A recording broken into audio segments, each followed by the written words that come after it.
Hey everyone, so over the past few weeks, I have received so many messages from students asking the same question. Ma'am, I want to become an assistant professor. How should I start preparing for UGC NET? Some students are in the final year, some are working professionals, and many students don't have anyone to guide them. So I thought instead of replying individually, let me create one complete video where I will explain everything that you need to know before starting your UGC NET preparation. So if you are planning to become an assistant professor or you want to pursue a PhD or simple you want to clear UGC NET exam, then this video is for you. So in this video we will cover what is UGC NET exam, difference between NET and JRF, eligibility, syllabus, exam pattern, benefits, preparation strategy, common mistakes beginners make. Okay, so let's get started. So let's talk about what is UGC NET exam.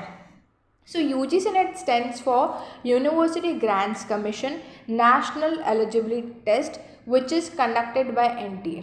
NTA इस exam को conduct करवाता है और इस exam का main purpose होता है ये डिटरमिन करना कि जो कैंडिडेट है वो असिस्टेंट प्रोफेसर एंड JRF के लिए एलिजिबल है कि नहीं है। तो अगर आप नेट को क्वालिफाई करते हैं तो आप एलिजिबल हो जाते हो असिस्टेंट प्रोफेसर की वैकेंट पोजीशंस के लिए अप्लाई करने के लिए। और अगर आप JRF को क्वालिफाई करते हो तो आपको UGC की तरफ से फेलोशिप मिलती है या फिर फाइनेंशियल सपोर्ट मिलता है जब आप अपनी PhD को परस्यू करते हो। ठीक है, तो UGC आपको 38,000 की फेलोशिप देती है जब आप JRF को क्वालिफाई कर लेते हो। ठीक है, अब बात करते हैं दोनों एग्जाम में डिफरेंस क्या है, नेट और JRF में डिफरेंस क्या है।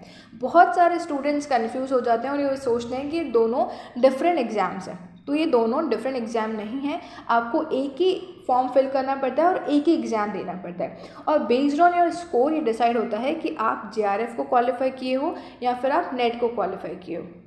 तो दोनों का ही JRF का और UGC नेट का दोनों का ही जो कट ऑफ होता है वो अलग अलग होता है। JRF का कट ऑफ थोड़ा ज़्यादा होता है UGC नेट से और जो UGC का नेट का जो कट ऑफ होता है वो JRF से थोड़ा कम होता है। तो आपका कट ऑफ के बेसिस पे डिसाइड होता है कि आपने JRF क्वालिफाई किया है या फिर नेट क्वालिफाई किया। तो दोनों ही डिफरेंट एग्जाम नहीं है, आपको एक एग्ज़ाम देना पड़ता है, बस आपको कट ऑफ के बेसिस पे डिसाइड होता है कि आपने JRF क्वालिफाई किया है कि नेट क्वालिफाई किया है। ठीक है, अब बात आती है एलिजिबिलिटी की कि कौन इस एग्ज़ाम के लिए अप्लाई कर सकते हैं। तो अगर आपने मास्टर डिग्री को कंप्लीट किया हुआ है और आपके मास्टर्स में 55% से ज़्यादा स्कोर थे तो आप इस एग्ज़ाम के लिए अप्लाई कर सकते हो।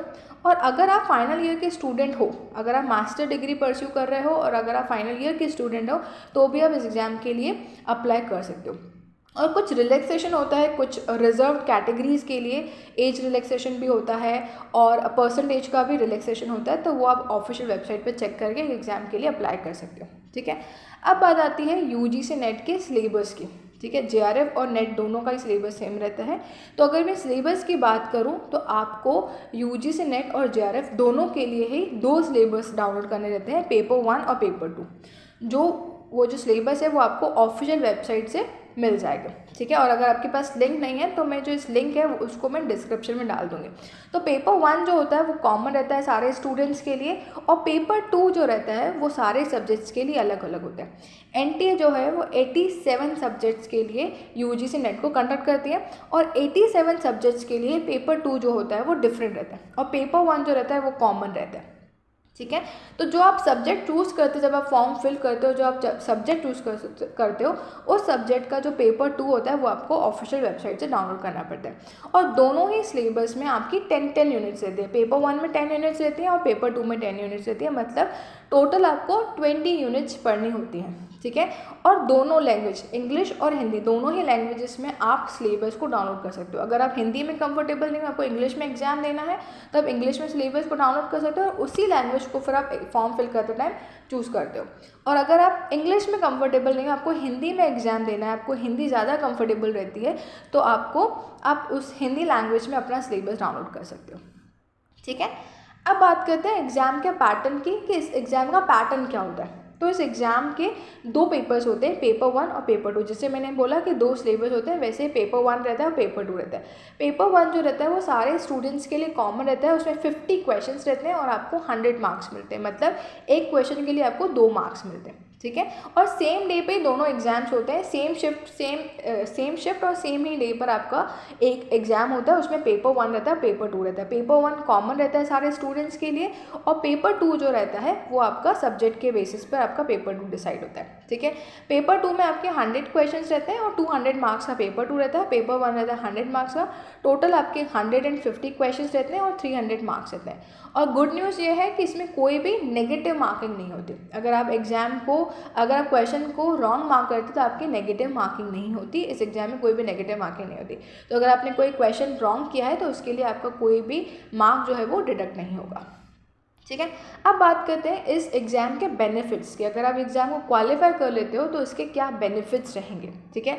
तो जो सबसे पहला बेनिफिट है वो ये है कि आप असिस्टेंट प्रोफेसर के लिए एलिजिबल हो जाते हो, ठीक है। अगर आपने नेट क्वालिफाई कर लिया तब असिस्टेंट प्रोफेसर बनने के लिए एलिजिबल हो जाता है।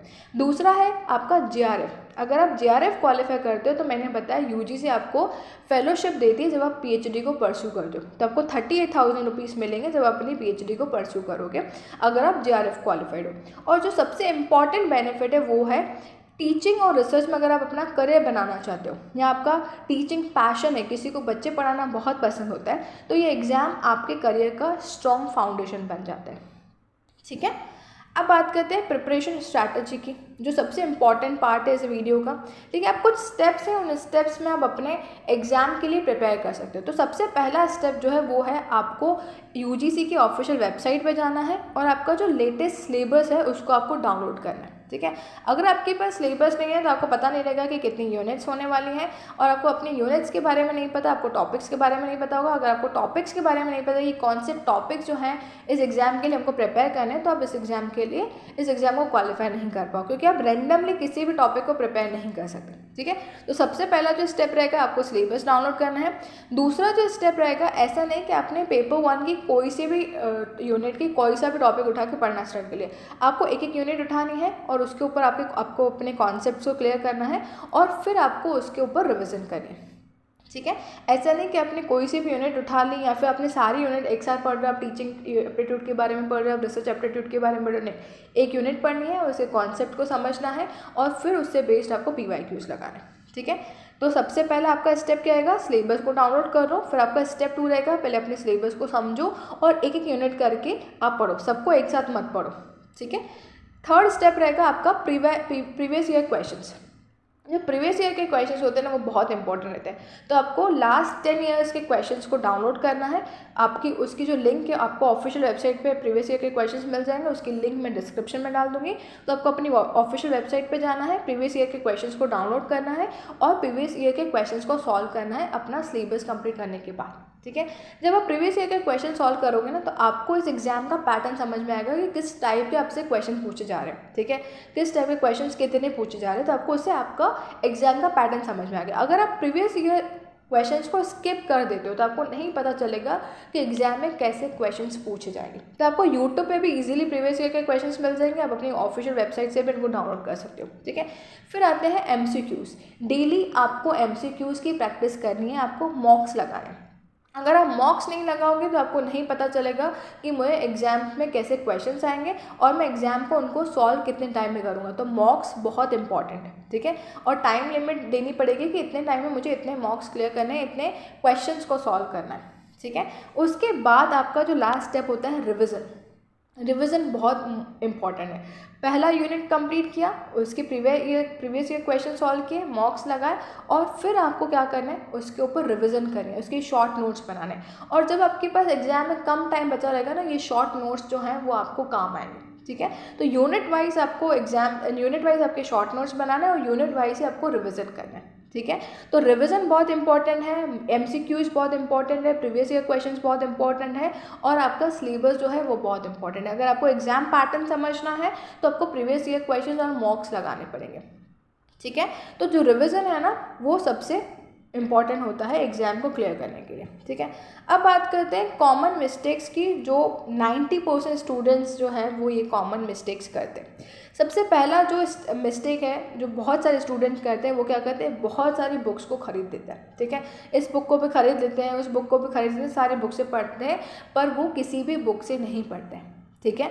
तो आपको क्या करनी है, एक ही बुक लेनी है जिसमें कंटेंट अच्छा है, आपको इसकी लैंग्वेज इजी लग रही है, आप उसी बुक को परचेज करोगे और फिर आप उसी बुक से पढ़ोगे। बहुत सारी बुक्स नहीं उठानी है, बहुत सारा डेटा कलेक्ट नहीं करना है, आपको वही बुक को उठाना है जिससे आपको पढ़ने में ईजी लग रहा है। ठीक है।